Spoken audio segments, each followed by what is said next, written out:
हरियाणा के कैथल जिले के गांव सहारण में बुधवार को एक हृदय विदारक हादसा हुआ जिसने पूरे गांव को गम और स्तब्धता में डुबो दिया। 3 मासूम चचेरे भाई नमन 8 वर्षीय, वंश 8 वर्षीय और अक्ष 9 वर्षीय एक साथ गांव के तालाब में डूब गए और उनकी दर्दनाक मौत हो गई। यह हादसा उस समय हुआ जब ये तीनों बच्चे रोज की तरह खेल मैदान में दौड़ का अभ्यास करने के बाद पास के तालाब में नहाने के लिए गए थे। नमन अपने माता पिता का इकलौता बेटा था जिसकी 2 बड़ी बहनें हैं, जबकि वंश और अक्ष भी परिवार के छोटे बेटे थे।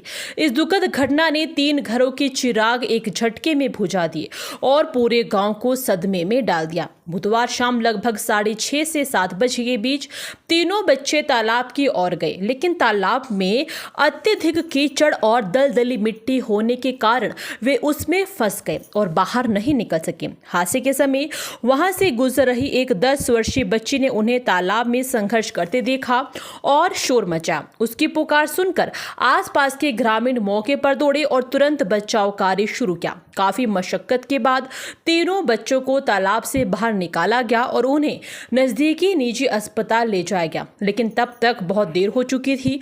डॉक्टरों ने जांच के बाद तीनों को मृत घोषित कर दिया। गांव के सरपंच सुदेश ने बताया कि यह दिन गांव के लिए कभी ना भुलाया जा सकने वाला दुखद दिन बन गया है। तीनों बच्चे बेहद होनहार और अनुशासित थे, जो हर शाम खेल अभ्यास के लिए मैदान में जाया करते थे। परिवार के लोगों का रो रो कर बुरा हाल है और गांव में सन्नाटा पसरा हुआ है। सरपंच ने यह भी कहा कि नमन के माता पिता इस हादसे से पूरी तरह टूट चुके हैं, क्योंकि वह उनका इकलौता बेटा था। वहीं वंश और अक्ष के माता पिता भी इस अपूरणीय क्षति से गहरे सदमे में हैं। इस घटना ने न केवल 3 परिवारों की खुशियों को उजाड़ दिया, बल्कि पूरे गांव को गमगीन कर दिया है।